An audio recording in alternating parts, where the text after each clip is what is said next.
안녕하십니까. 이번 시간부터는 우리가 5분 동안 이야기를 나눠볼 시간을 가지겠습니다. 5분이면 우리가 짧은 시간에 많은 것들을 또 생각할 수가 있습니다. 그런 장점이 있고 해서 또 5분이면은 내용도 더 간결하고 집중이 잘 된다는 그런 의견을 반영을 해서 다시 여러분을 만나게 되었습니다. 근데 5분 동안 우리가 어떤 이야기를 할 수가 있겠습니까? 그것도 사회에 필요한 이야기.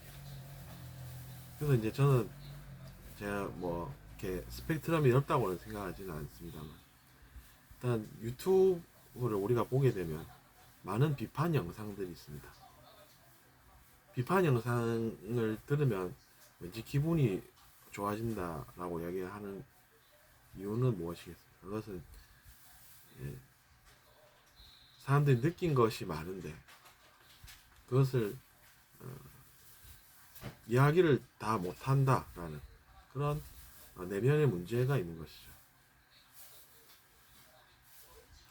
우리가 사회생활을 하고 생계를 유지하는 그런 활동들을 하다 보면 여러 사람들을 보고 알게 됩니다. 그런데 거기서 뭔가 자기 자신이 잘 안 된다라는 느낌을 갖고, 그것도 이제 사회나 사는 사람들이 뭔가 자기 자신에게 도움이 되기는커녕 방해가 될 때 우리는 그런 생각들을 하게 됩니다. 그래서 저는 그것은 우리가 개선시켜 나가야 된다고 봅니다. 어떻게 하겠습니까? 우리의 현실이 이미 그런 것들을 느낀 사람들이 그만큼 많다라는 것인데, 그것을 너는 잘했고 나는 못했느냐 안 하면서 사람들이 너무 비판만 한다, 이렇게만 볼 수는 없는 것입니다.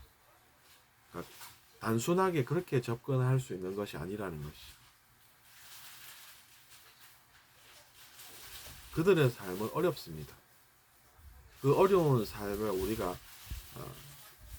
해결을 하고 도움이 되도록 그렇게 해야 되는데도 불구하고 거기까지는 못 나가고 있고, 오히려 너는 그럼 완벽하게 살았느냐 이렇게만 이야기한다는 것은 뭔가 이제 문제 해결에는 아직 미치지 못한다라는 것이죠. 그래서 저는 비판도 들어는 봐야 한다고 생각을 합니다. 물론 그것도 이제 지나치게 되면 문제가 될 수는 있습니다.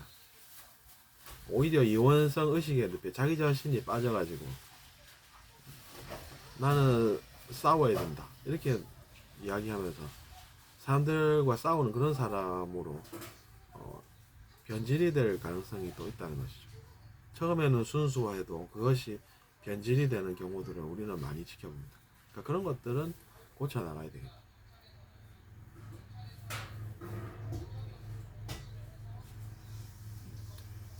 그래서 우리가 비판을 들어봐야 한다는 것은 그런 이야기를 하는 사람의 삶이 어렵다라는 것입니다.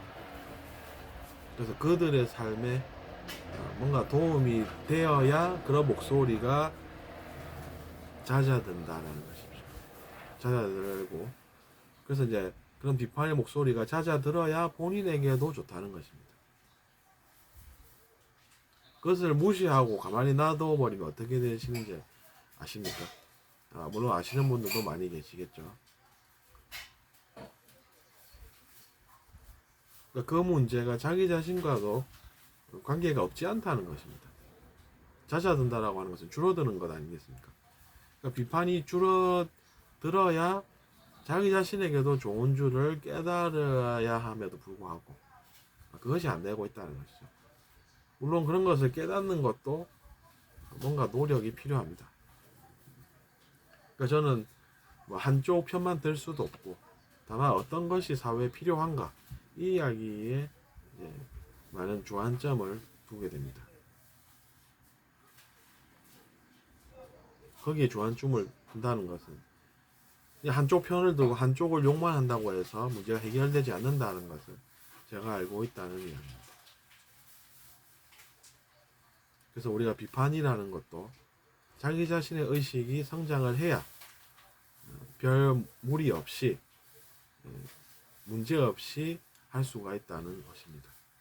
한쪽만 문제다. 그리고 한쪽은 문제가 아니다. 이렇게 이제 기울어져 버리면 곤란하다는 이야기입니다. 저울추가 평형을 유지해야 균형 감각이 있게끔 문제가 안 생기게 문제를 처리할 수가 있는 것입니다.